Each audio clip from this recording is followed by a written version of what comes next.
Scream copycats were a dime a dozen in the 90s, but one stands out from the pack. If you guessed the 1998 teen slasher flick Urban Legend, then guess what? You're correct. Ding, ding, ding, ding, ding. But did you know that there were an additional 2 Urban Legend films? One that was released in 2000 and a straight-to-DVD movie in 2005 that focused on Bloody Mary? Well, lucky for you, Miss Thing, I've got a visual aid. Well, today on the podcast, Coop, BP and I are going to give our retrospective takes on all 3 films in the first of our franchise specials. Gotcha. Plus, we discuss the ill-fated reboot attempt in which there would have been a focus on deepfake technology and AI. What the hell is this? You're watching the Complete Guide to Horror Movies podcast.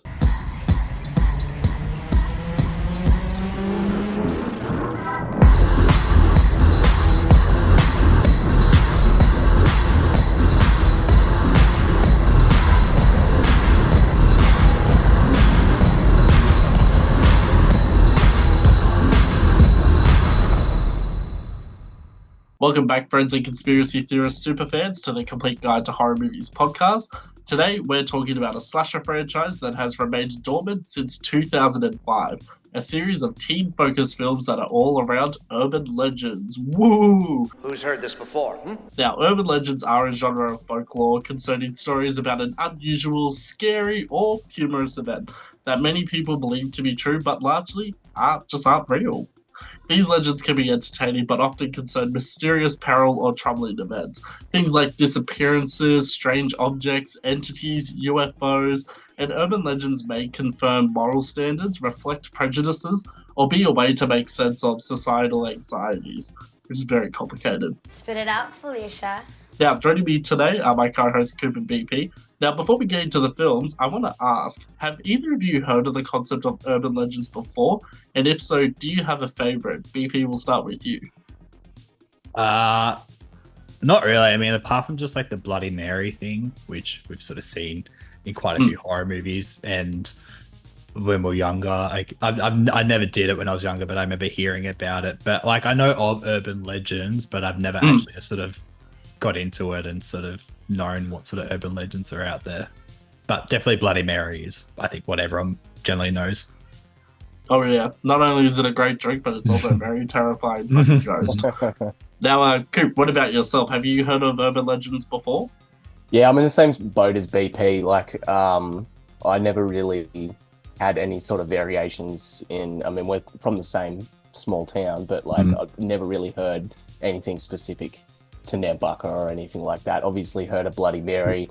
I was more interested reading about cryptids like the Chupacabra and shit like that. So that was more my avenue, but I'm definitely familiar with a couple of them. As explored in the first Urban Legends movie, I'd heard the story of there's someone in your back seat and they think someone's following them, but actually they're trying to tell them there's someone in their back seat, blah, blah, blah. I've heard that one. Everyone's heard that one, I think. So yeah, a little bit of familiarity, but nothing like personal to my growing up. Yeah. And it's interesting you talk about our hometown. So I didn't know about this even when I was living in Nambucca for 20 plus years, whatever. But there is somewhat of a notorious urban legend about Nambucca heads. Years ago, I was on this separate podcast and I interviewed this person named Jake Avery, and he was telling me about how there's allegedly a Yowie that was near my parents' house in what street was it? Newman Street. Where like the house was situated next to this giant fucking forest. I don't know what you call it, Blair Witch, spooky shit. And I hadn't really heard about it, but the way he was talking about it made it seem like it was quite real. And I thought, all right, let me talk to some other people, see if they've heard about it. They were shocked that I had never heard about it. But likewise, I was also just completely shocked, being like, what the fuck are you talking about? There's no such thing. But yeah, apparently there's a Yowie. So yeah. Any listeners in Nambucca heads, go from Video Easy straight to the woods. No. That unlocked like a memory of mine that I hadn't thought about it for a while, and that was Yowies and bunyips. Yes. I remember the story of the bunyip. I haven't thought about that in like 20 years. That's crazy. There's a just thinking of it though, Justin. There's a movie, I think it's called Lemon Way Passage, and it's an Australian one which is filmed on the highway out of Newcastle, and apparently if you drive it at certain periods of night, you see headlights, and there's a YouTube video somewhere and I think it's Yeah. like a ghost that comes out, and then the lights get really close to the back of the car, and then it goes off. Yeah, there's like a really shaky sort of, Motorola Razr era of video, and then they made a horror movie out of it. I haven't seen it, but it was loosely, I think, based off that urban legend that at certain periods of time at night along that stretch of highway, yeah, Lemon Way Passage, I think it's called. Oh, that reminds me of Mm. you just unlocked a core memory. Lauren Gregory, one of our old friends. So she used to live. Where did she used to live again? It was like near Scott's Head, wasn't it? Scott's, yeah, just coming to Scott's Head. Yeah. We're just giving away her entire family's address on this podcast. Should we give her a call live? I vividly remember, and BB, I can't remember if you were in the car with us, but it was me, Georgia. I cannot remember who else, but we were driving to Lauren's place, Hmm. and it was that turn off just outside Maxwell to turn off to Scott's Head, Mhm. and we saw headlights, but there were no cars around, and it was really fucking weird. So then we reversed, went out. There was Yeah. still no cars, no trucks, no nothing. The only thing we could think of was that maybe it was the train headlights from like the XPT, True. because there is that track. Through the forest, But yeah. Mm. yeah, that shit was weird. I remember just thinking, what the fuck? Like, that was strange. But anyway, going back to urban legends. So, of course, there is the franchise, which has 3 films. Of course, the 1998 Urban Legends film, the 2000 sequel, Urban Legends Final Cut, and the 2005 direct-to-DVD installment, Urban Legends Bloody Mary. In February 2020, a reboot of the film was announced to be in development. In August, Sydney Chandler, Catherine McNamara, and Keith Powers were cast in the film. Unfortunately, in October 2022, the actor revealed that the film had been cancelled due to bad timing. And in the following months, Eli Roth confirmed that it was due to the studio losing interest and possibly due to the COVID-19 pandemic. Why? Why? Why? Why? I remember Bloody Mary in particular being part of Video Easy and Nambucca, how they always had the most random selection of horror movies. It'd be like Dracula 3000, Boa the Python, Inside Frost. Deep Throat, yeah, Jack Frost, just the most random horror movies. And then it's just like, oh, okay, this one kind of looks familiar. Let's do that one. But to get into the good and bad of urban legends, so it needs to be acknowledged that urban legends is easily just a Scream ripoff. You can tell that the movie studios at the time were thinking, holy fuck, we need to do our version of Scream. What can we do? Urban legends, there we go. Woo! And so they ran with that. They hired and pretty much any teen actor they could get their hands on. You've got Joshua Jackson from Dawson's Creek. You've got Rebecca Gayheart, who 1 year afterwards would star in Jawbreaker. Jared Leto's in this. I completely forgot he was in this movie. I'm flattered. Can I quote you on that? I think Urban Legends itself, it's kind of fun, it's kind of entertaining, but it doesn't really make any sense. Like the whole villain, why is she doing this? Why is she using the concept of Urban Legends? It's so fucking stupid. And I mean, the way she's able to pull some of these death scenes together, I'm just like, bitch, you had help. There is no way Rebecca Gayheart would be able to like string together like a noose around someone's neck and the car driving out, or even just like chasing Tara Reid around the studio with the axe and everything. Sweetie, the world is not ready for you to reproduce. I did like that it got like into the urban legends itself, which is something you don't really see in the other movies at all. Like it completely just dilutes completely. So I liked that it kind of went into that aspect and showed, this book of urban legends and how things come about. I think with the first, to be honest, out of all 3, I think this is the strongest entry. And from here, it just goes really bad, really fast. It's very average in a lot of areas. But I had fun watching it. I thought some of the kills were really good. Some of the CGI and that was pretty decent for this type of film. But yeah, the latest series or the 2 sequels after just dramatically fall off and just struggled to actually view it in one go without sort of, losing my shit. Yeah, that's fair. And Coop, likewise, same question. What do you think is the good and bad of this movie? Good. I mean, shit had, I don't know how many of them were famous at the time, but it really did have quite an impressive cast. So like recognize pretty much everyone in this movie. which was fun. And like as the sort of title sequences were starting up, and it was just like, oh shit, Robert Englund's in this. And then the Yeah. first thing that you see is a Brad Dourif cameo. I was like, holy shit! Like they've gotten a few big names involved in this. Let's see how we go. Pretty silly movie, but like it is fun. Like it's definitely like a fun watch.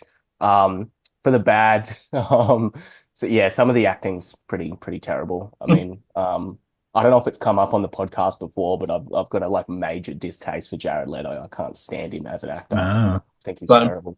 Um, so that was like, oh, as soon as I saw his name, I was like, oh shit, here we go.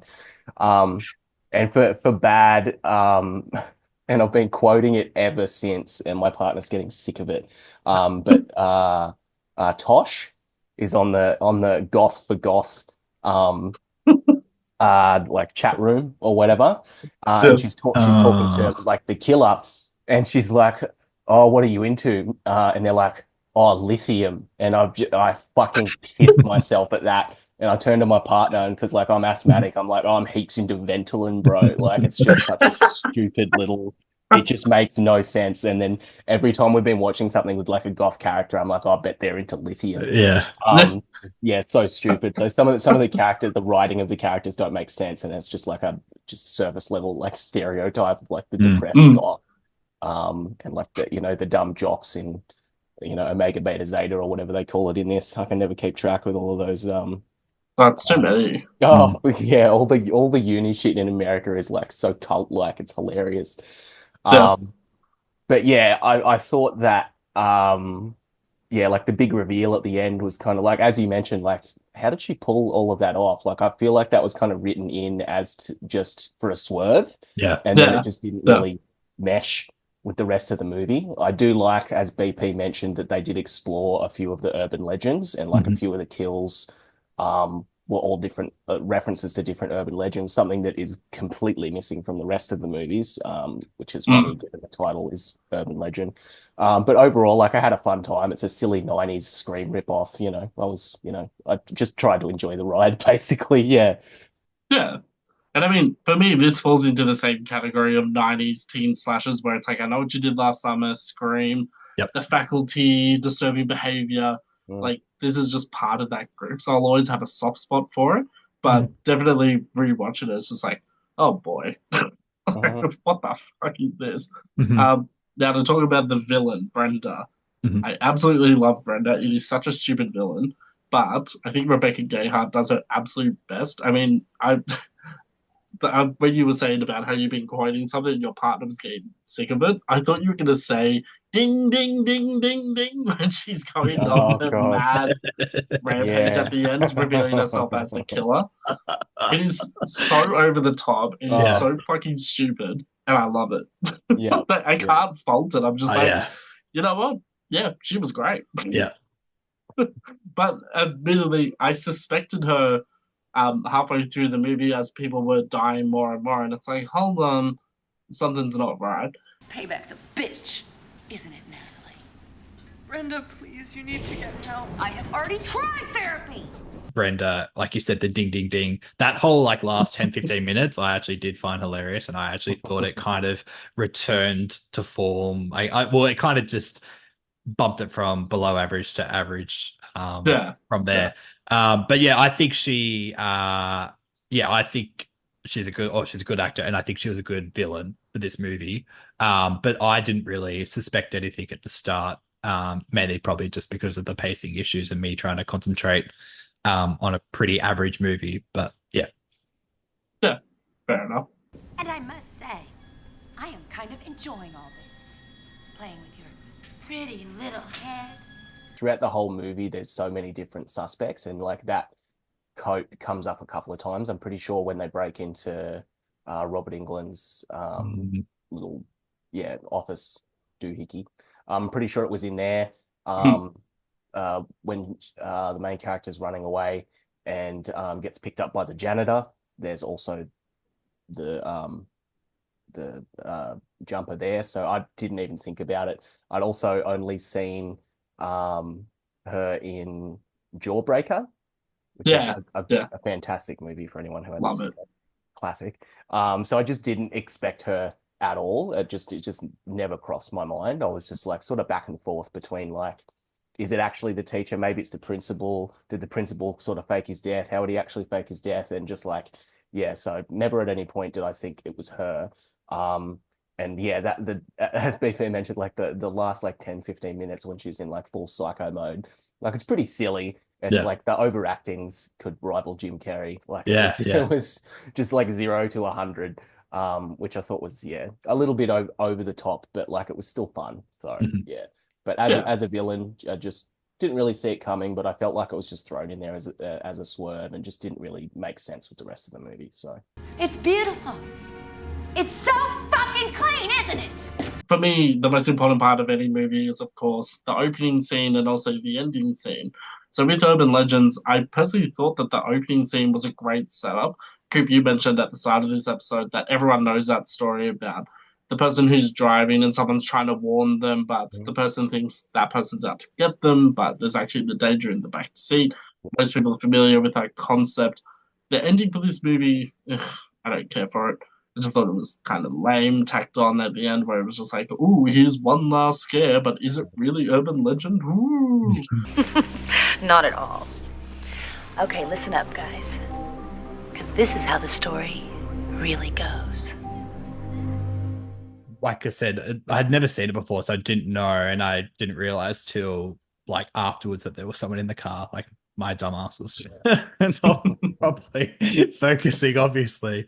And then the You're like probably like, you're probably focusing on what brand of car it was. You're like, "Oh, is that a Suzuki Vitara?" it was like a Chevy or a Ford. It's always like the classic. Yeah, it's probably a Bronco or something. Um, and then the ending.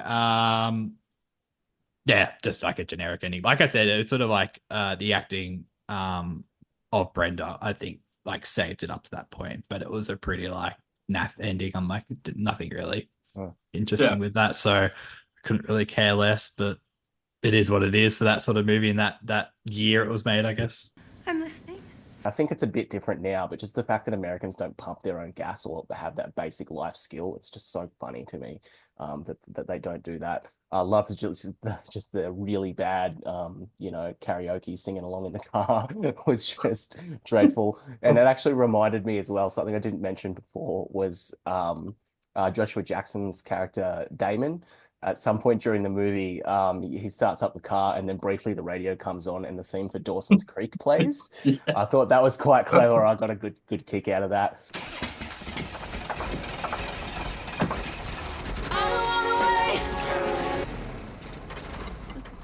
For the ending, yeah, I mean, it just feels like they sort of put that on the end to be like, ooh, they're still out there. It's going to happen at the next campus now, and I just thought it was really silly. It like Yeah. the character had already gone from being like, oh, it's this, killer to somehow she's pulled all this off, and now she's like, what, immortal? And it just goes from college to Yeah. college. Yeah. They just almost become a supernatural force at that point to the point of ridicule. Yeah. Yeah, strong opening. But Mhm. like they definitely didn't stick the landing.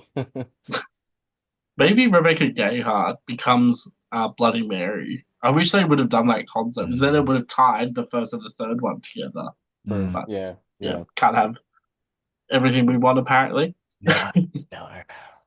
Now, unfortunately, 2 years later, we were treated to a half-baked installment, which is Urban Legends Final Cut, a redo of the premise that has glimmers of promise, but ultimately just falls flat. I severely hated this movie. I remember hating it when I first watched it back in 2000 and, I don't know, 3 or 4. I hated it even more when I rewatched it because I'm thinking, how the fuck does this tie into the whole concept of urban legends? Yeah. Like, there was some parts where it's like, oh, they're referencing this urban legend. Mm. They're referencing this part. And then other parts, I'm just like, oh, okay, cool. Mm. What the fuck? So good and bad of this movie. There was no good for me. I felt that this was just a rip-off of a very unknown 2000 Australian film called Cut, which has Kylie Minogue in it, of all people. It's exactly the same thing. It's about a film studio. They're making a film, blah, blah, blah. People start dying. It's almost the exact same thing. Urban Legends Final Cut, though, has the fake out opening. It has a ridiculous ending, a ridiculous villain. it just felt like such a huge step down from the first installment, which was already quite, not that great to begin with. Um, but yeah, I just really did not like this installment. Uh, Coop, what did you think was the good and bad of Urban Legends Final Cut? Not much good. Yeah, I thought this was probably, it's a big claim, but probably one of the worst attempts at making a meta movie that I've ever seen. It Yeah. was, yeah, Mhm. pretty bad. My favorite things about it, I mean, it was nice to have Loretta Devine back for a bit of comic Hmm. relief.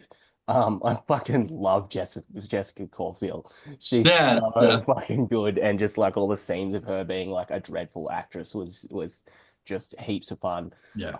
Beyond that, I didn't have a lot of love for this movie. As we mentioned, they didn't really explore the urban legend side of things much in this. I think from memory, I think the only thing that tied in with an urban legend was the removing of the kidneys. Like you wake up in a bath and you Hmm. don't have kidneys anymore. And I pissed myself laughing at that scene with the glass in the window. I was like, Jesus, that's fucking over the top. And then like the rest of the movie wasn't that intense. Like, I don't know. Like it just yeah, didn't really make a lot of sense. They Yeah. were just really clinging to trying to do a Scream type Mm. movie, and it just kind of sucked. Yeah. So yeah, didn't really enjoy it. I know we'll get to the ending, but Mhm. that was bad. But yeah, Yeah. not a good movie. A couple of silly little things that I enjoyed. Anthony Anderson's always fun. yeah. Mhm. But beyond that, yeah, not Mm. good at all. There's I found the trailer for this movie and I put it up on our Instagram and TikTok. It is one of the worst fucking trailers I've ever seen. It's basically the opening fake out scene, but the guy that's sitting next to Jessica Caulfield is like, the plane's gonna go down, and then his face stretches out like this, and I'm like, what? Who thought this was a good idea for a trailer? It's not even scary or funny or anything. It's just what the fuck. Oh my But God. also a little bit of trivia. So, Jessica Caulfield was also Mm. in Valentine. Mhm. Valentine was directed by Jamie Blakes, who directed the first Urban Legend. Mm. So I'm Okay. surprised she wasn't in the first one. Interesting. Yeah. Yeah, but I mean, to me, there's a lot of similarities between Urban Legends, the first one, and Valentine, with just like the Mhm. same like low production value. It's completely bullshit, but it's still somewhat entertaining. Anyway, Valentine's way better. But with Final Cut, BP, did you have any thoughts on what you thought were the good and bad parts of Final Cut? Uh, as Coop mentioned, the return of the police officer, I really liked her. She reminds me of the police officer out of Scream Queens. Oh yes, yes, Mm. yeah, I think they yeah, got that. I reckon they directly ripped that off and sort of because it's literally the same sort of character. Yeah. Um, to be honest, like I summarize this movie as like dumb, uninspiring, and it ruined any sort of charm and any potential that the first movie even left with the audience. And then it just went and butchered the fuck out of it in this Hmm. movie. I got a good story. Yeah, it's about a campus serial killer who murders 8 students. I'll go on the record and say I think this is one of our worst movies we've ever, well, one of the worst movies we've done on this podcast. yeah. Yeah, it just everything else about it was just like choppy. The pacing was the kill scenes was the killer, literally. But what they were doing was they were doing a lot of the actions off the screen, and I hate that because it Yeah. just screams budget constraints. It's like, oh, a splatter on the wall, like that's cool for one shot, but when you're using it for every single kill, it's obviously like you've spent your money somewhere else, either probably on the cast or the police officer's return, and then you've just kind of completely diluted the movie because it's like we're watching like an MA movie or R, whatever it was, and we're not seeing Mm. anything. Like we might see a shot afterwards of like the head butchered or something like that. But I will say one good point I wrote, which I can't remember which scene, nor do I care, but it was the pulling of the wound. And I think it was like the head or the stomach or something. I think they were ripping it off. It Is was it the pretty great. kidney scene? Yeah, I think it was. And I think they actually did show that, which I was like, oh wow. And it was pretty like decent, like graphics and whatnot. But yeah, there's really no good in this movie. It's a very sloppy, weak sequel. I don't know. This went to the box office. I feel sorry for people that went and paid money for this. My sister did. I don't feel sorry for her then. And then yeah, we got into like a Donkey Kong mine ride at the end, and I was like, Yeah, cool. Like, but it wasn't even that. Like, I'd rather just play Donkey Kong 64 Mine Ride than watch this Mine Ride, which was so dumb. Coop, you mentioned before about how there weren't that many urban legends referencing this film, which is correct. I felt like during this movie, they were trying to say that there were urban legends in this, but they're not actually that very well known. Like, there's one scene where they're recording people screaming, and someone's getting killed while the scream's being recorded. That's a very low-level known urban legend. Likewise, I couldn't figure out what the fuck the urban legend was with the whole minecart situation. They were trying to say that, oh, the electrocution is part of it too. I'm like, how? I've never heard of that urban legend. Like, if it's not known culturally, it doesn't work. Yeah. Likewise, I hate the title of this movie too. Urban Legends Final Cut. Just call it Urban Legends 2. Like, Final Cut, we get it. It's a movie. It's the final cut.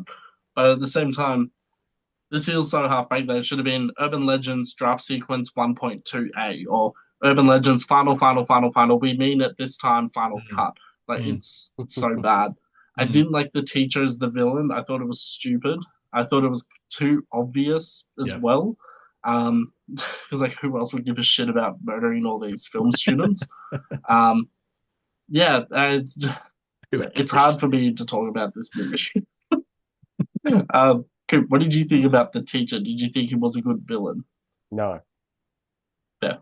Yeah, not good. And I also hated the outfit as well. What is he, a fencing enthusiast? So I put like Venus flytrap, like a fly net. Yeah, not Like, good. I don't have a lot to say. It was just just bad. Yeah. It's like what do you call it? Like the old version of the Squid Game mask. Yeah. Like, That's it. Yeah.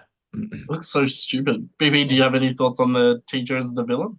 I couldn't give a shit. I'm pretty sure there was a scene. I couldn't tell you where, but I think they did what they did in the first movie where they revealed him, and it was either really bad editing, but I could see a face very faintly. I don't know if he was wearing the Venus, but the fly thing, or if it was just the hood was on. But I did think to myself, am I meant to know that it's him now? I think that was also another editing issue. That was it. That seems to be an issue with it. So I think the editing doesn't help either. But no, I could not give a shit about the teacher. Yeah. You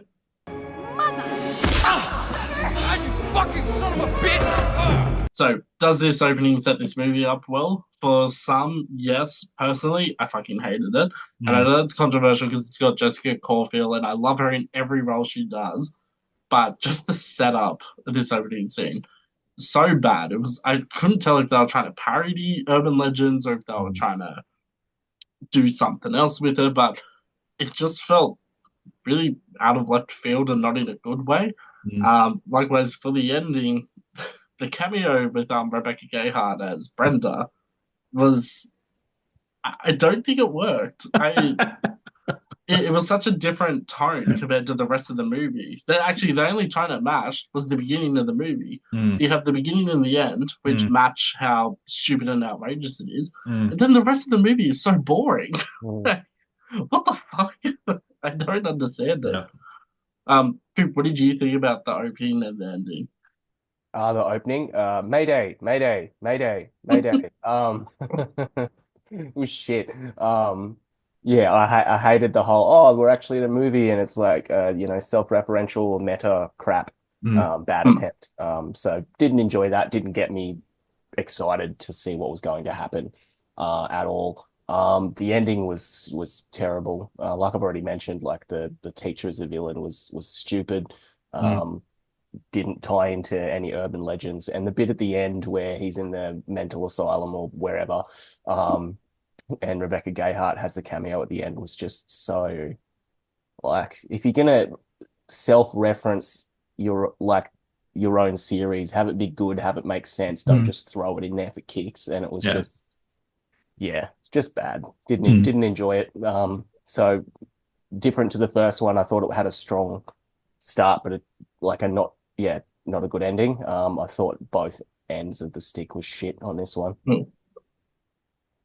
Yeah, it's very much a shit sandwich, which is also covered in shit. Yeah. BP, what are your thoughts? Yeah, look, it was a weak opening, but I told myself to sit through it because like the first one was also up and down throughout the whole movie.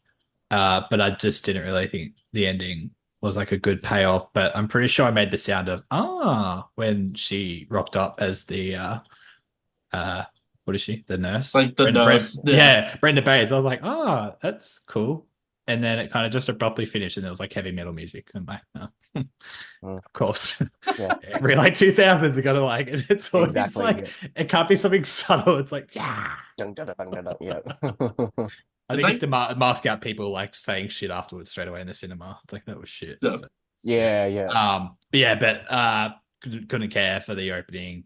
And then it was just a weekend. I mean, it was cool to bring it back, but I think there's a way of reintroducing a character, or it's just you need a better setup than like Coop said. She's just like point and shoot, and she's there, and that was it. I'm like, I don't know. I think they could have done something a bit more potential with her character, bringing it back. But she was only in it for like 20 seconds or something, 15 seconds. Like it wasn't even long. And then that was it, and then it ended. So it was like, cool. Yeah. Even if they did some other meta type of approach where maybe Rebecca Gayheart, where it goes from the villain in the first movie to the protagonist in the second, someone's after her. She's got to figure out who it is. And I'm just copying the idea for the original Scream 5, but that could be something that at least ties it to the first one a lot better. But I don't know if that concept would actually work. I think it's just hard with this whole franchise as a whole. I mean, it's no wonder they went supernatural with the third one. So, 5 years on from Final Cut, we got the very divisive threequel with a focus on new characters once again, and a supernatural entity with Bloody Mary. Now, there are so many over-the-top death scenes with my two mortal enemies, that being tanning beds and spiders. It's such a different film compared to the first two that I do find it hard to compare all three entries, because the first two are similar, but the third one is so different. But in saying that, I personally think the third one is just a little bit better above the second one because of how fucking stupid it is and how it does go into its craziness. It doesn't hold back from it. It's not like trying to pull back or be too afraid of it. So, what is the good and bad of this movie? I don't really care for Bloody Mary herself as a villain or as an entity, whatever. I'll just get to it. I love the death scenes. I thought they were cool. I thought it was very over the top, and especially in the case of the spider scenes where like the spiders crawl out of the girl's mouth and everything. I was just like, holy shit, I've never seen that before. Like the tanning bed. I mean, we can reference Final Destination 3. We can reference I Still Know What You Did Last Summer. Like, it's hard to tell who ripped it off from who, but just for the sake of it, I Still Know What You Did Last Summer was released in 1998. So that was, 7 years before this movie and 6 years before the original script for Final Destination 3 was written. So let's just say those movies ripped off I Still Know What You Did Last Summer. But yeah, there's not really much else to this movie. Byron, we'll start with you. What do you think is the good and bad of Urban Legends Bloody Mary? Look, it's a step up from the second one, but not much. I had more positive points on this one than the second one. So I did like the 80s intro. I did like that. I thought they did that decently well, considering this is like a TV movie. I liked the acting of the lady. What is she? She's like the lady from like Scary Movie 3. Not that lady. Oh. But, who is she? Not that too. Spit it out. She had pretty decent acting, and she carried the movie because she was in quite a lot of it. So I think when she was there, she carried it. The spider scene, as you mentioned, I've put here. You might want to bleep this out, but I put fried dick scene. And then I put the tanning bed scene. It wasn't as good as it could be, but like decent for what they could do. There was a couple like its budget, cool transition shots of it. And then I did put that it did sort of pick up in pace and in terms of engagement in the second half of it rather than the first half. I think the first half was a bit more choppier and blatant TV movie, and then it picked up in the second one. And I've put here ending, and I've put music and lights, but I couldn't remember what that meant. But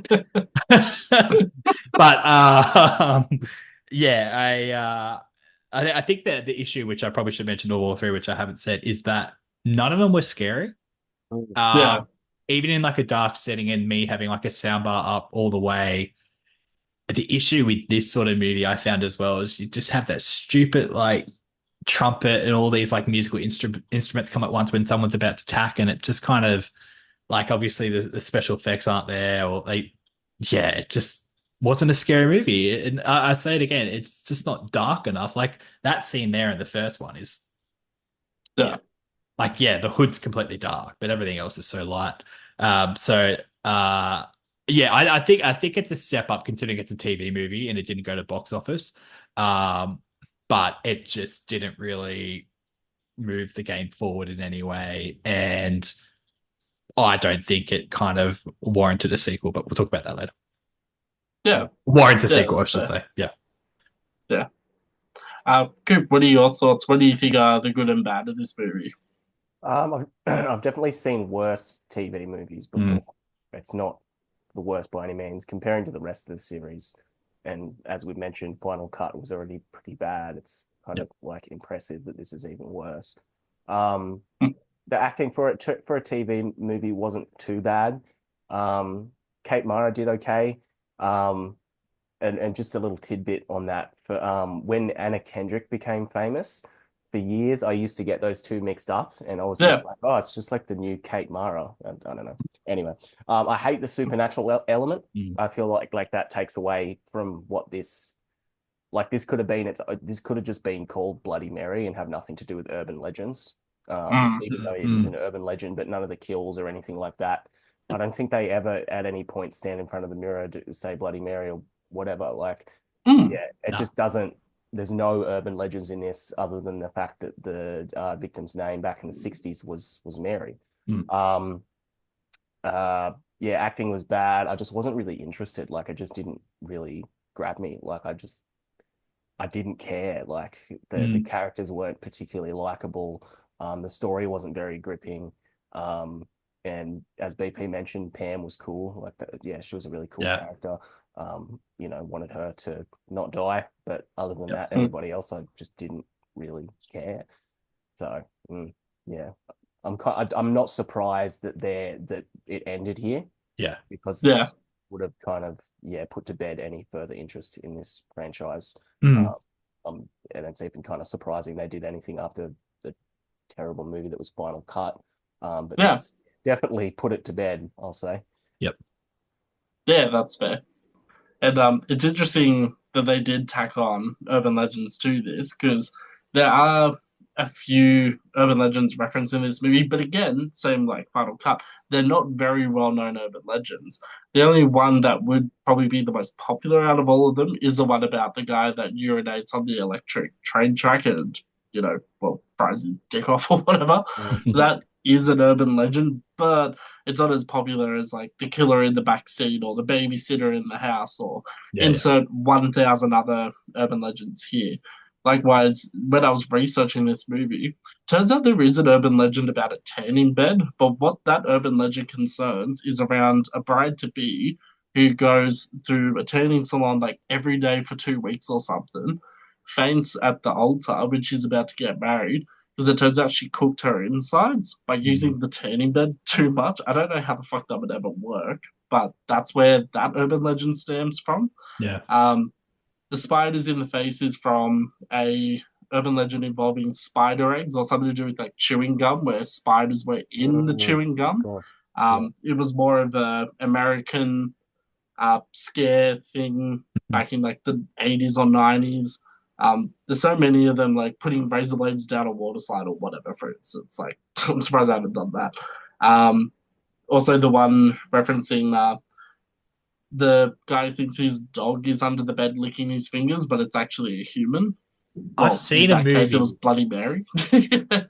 I've seen a movie like that, and I thought this might have been it, but I would have been like 10 or 11, and I feel like it was something on TV, but I remember that.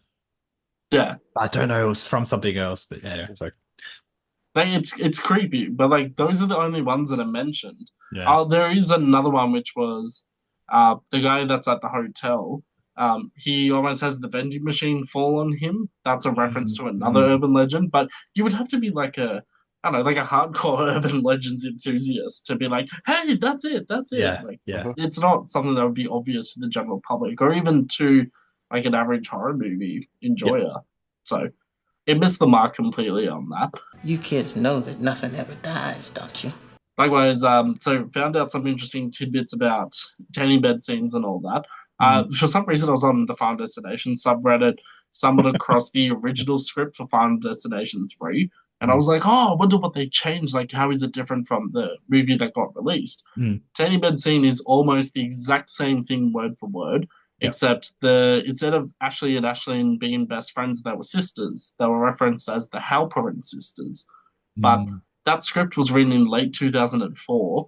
This movie would have had to have been written maybe mid 2004, late 2004. I think it is just a coincidence Yeah. that, you know, death are no coincidences, no, but it is a coincidence that those movies happen to have the same death scene. And the only reference to anything Tanning Bed's past and present was I Still Know What You Did Last Summer, which was, yeah, wishy washy with that whole scene. I was just gonna say I'm glad that that the tanning bed scene hadn't really changed because you cannot improve on perfection. Yeah, exactly. Yeah. The only difference was the glass explodes on Shalane Simmons' character's face early on. Yep. And then she's apparently like trying to shield herself like this, but it doesn't make sense. Yeah. Anyway. One thing I'll just quickly mention, sorry, that I did mention in the original, you guys probably know this, but the Love Roller Coaster song that plays in the first one, which also plays in the tanning bed scene, which is by the Ohio. Oh, hiya, Maud. Come on in. Ohio players. Correct. There you go. There is a scream about midway through the song. Yeah. And that's always been up for conversation as to was it intentional? Was it recorded with that scream? And it's funny because they do reference that. And I did like that in the first one that that song was played and then sort of spoken about. I thought that was really cool. And it is interesting when you do hear that song. I mean, I've heard it for years, and I remember hearing the scream and then looking it up, and then there's never been confirmation nor denial as to what it was or where it came from, which I think is kind of cool. Just sort of leave it up to the listener to kind of go, was it someone getting murdered or was it just someone adding a screaming? Like, why didn't they play that scene during Bloody Mary? There's a huge opportunity right there. They could have done it before Final Destination 3. Maybe they could just play that Ava Max Sweet But Psycho song because there's a scream at the start of it. Maybe they couldn't afford the rights to Ohio players, and they were like, let's put something else in. I don't remember any music in the third one. That was memorable anyway. Like, I still love the third one, how instead of Yuri, we have the random Latina girl who manages the tanning salon. She's on the phone and doesn't hear this poor guy burning to death. Oh, and it was really bad. This movie had a really bad quote. I wrote it down, but he said, sounds like it comes from a TV movie. And I just thought, why? That tanning bed like operator assistant or whatever was heaps funny. I thought, no way.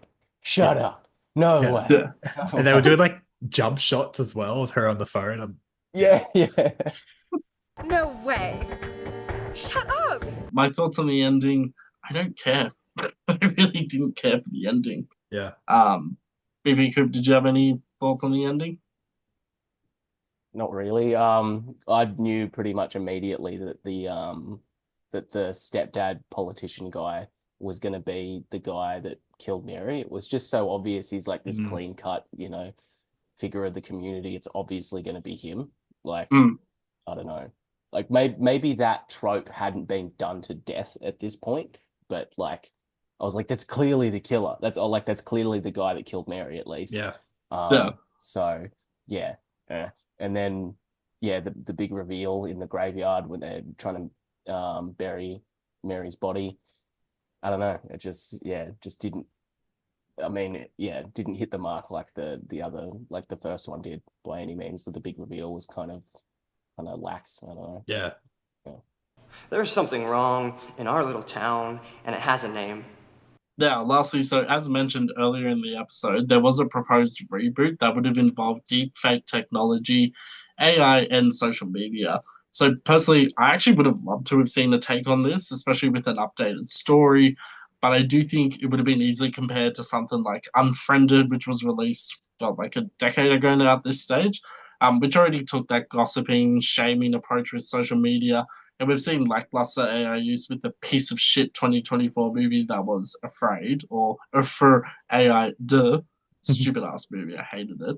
But I mean, the idea of deepfake technology being used to create urban legends, that's something where if they did it right, I would be very interested in seeing it. But anything else, I'd just be like, no, don't care. But Coop and BP, would you be interested in a reboot? You made a good point earlier, Justin, that I think this franchise holds merit, very little merit. But I think Urban Legends, to me, it's not something that I would want to go see. Urban Legends, I don't really care about. Like you said earlier, I think it appeals to a very niche market. As to whether that's someone that wants to go to the movies and see that is another question. I just don't. I think it's one of those ones where it needs to be put to bed, and maybe just deconstruct the meaning of what Urban Legends is, and then how do we bring that to the big screen as a horror movie? Like how are we going to entice us three who are not into Urban Legends to go and see it? Like, yeah, you might have a good cast member, but you also need like a good premise or a good incentive. And I think the AI social media thing, it's sort of being done, is getting done, and I think it's just going to be dated by the time it comes out. So I sort of think it has merit. Maybe it might be good as a TV show, maybe like one episode on one thing, like 20-minute, 25-minute things. I think that could work. As a movie, I think they've had like 3 pretty adequate attempts at trying to do Urban Legends, and it hasn't worked 20 years ago. And I doubt, like, yeah, you've just got to deconstruct it, sit around a table and go, okay, guys, Urban Legends, or go to people on the street. Maybe I think you need to get to the critical core and go like, what will make you go and see this? Like, what is the incentive behind it? Because I think this franchise has sort of got an identity crisis, and it can't get itself out of it. So like they want to reboot it, cool, but I think you really need to bring these core details together and actually make it genuinely scary and not like a rip-off. Do something different that no one else has done. And so we don't say like it's another Scream or another slasher. So I just think it needs to be deconstructed, talked about, and then baked on. But maybe TV show at this point would be good. That'd be nice. Coop, do you have any thoughts? I don't know. I reckon probably just like leave it be. As BP mentioned, you'd need to have like a solid premise. It would need to be modernized in some way. People would need to be familiar with all of the urban legends that are being used to sort of get people into it. You could probably do something like a movie, not so much urban legends, but like creepypastas or something like that. It's probably about as close to what you could do to sort of get people to go and see a movie like this. But even then, I'd be worried about that being too silly of a movie because some creepypasta things are pretty silly, pretty out there. I mean, look at Slenderman. Oh yeah, I mean, how many Slenderman movies are there at this point? Like I was looking at online the other day. I think there was like one, but there was like a few different ones. There's like, I think one. Beware the Slenderman, which I think is the documentary. Yeah, I think there's been like one sort of like major release in like 2015 or something of like an actual Slenderman horror movie, but there's been a couple of like cheap independent ones that have come out, and apparently none of them are good. I haven't seen any of them. Never really interested in like, Slenderman as a creepypasta story anyway. So I reckon just leave it be. They had a good crack in the first movie. They explored a couple of urban legends that people were familiar with, and I kind of feel like there wasn't anything left in their bag of tricks, and that's how you've got Final Cut, and that's how you've got Bloody Mary. So it's a shame, but could have been something cool, but I guess they just busted their nut too early. I don't know. Absolutely. I just feel bad for the producer who does end up doing the inevitable reboot, because you just know Rebecca Gayheart, who hasn't done any acting roles since like Jawbreaker, is going to be at that producer's doorbell going ding ding ding ding, give me a cameo. No. But very quickly, I do want to touch on the Slenderman movie, because that is a modern idea of an urban legend, I guess. The Slenderman video game itself, like my younger brother, he has one of those meta headset things. The Slenderman game in VR is fucking terrifying. Like, I don't do horror movie games unless it's like Resident Evil or I tried the Blair Witch video game, that was fucking shit. But this one, terrifying in VR because he really pops up right in front of you. The whole dread and atmosphere building is so good, but translated to a movie, that Slenderman movie, if we ever do that movie, I'm going to like punch the computer screen every time I have to talk about it because it is one of the shittiest fucking movies I've ever seen. Yeah. And it had so much promise. Yeah. Like, they had all the right ingredients and they fucked it up so badly. I'm getting angry just talking about it. Is it by the production of BH? No, it's Sony Screen Gems. Oh, okay. Which is also shit, as I've discovered recently. They were also behind Afraid AI, whatever it is, but that was also co-produced with Blumhouse. Like, they don't have a very good track record. No. I just didn't want to throw him under the bus. So I feel mean. Yeah. So but I mean, it's not the initials. I still don't understand from a producer point of view, why would you film a Slenderman movie while the trial is still taking place for a real life Slenderman murders? He's not real. It was the girl that killed her classmates under the guise of Slenderman or whatever. But why would you film a movie during that time and release it during that time? Obviously, it was not going to be well received. No. And then they edited it so much to the point where scenes in the like you look at the trailer and there's scenes of like, I don't know, a girl stabbing herself and then all this other shit happens that never makes it to the final cut because why would you put scenes in a Slenderman based movie of a girl stabbing herself when there's a real life case of a girl getting stabbed? Like, it's just so poor taste.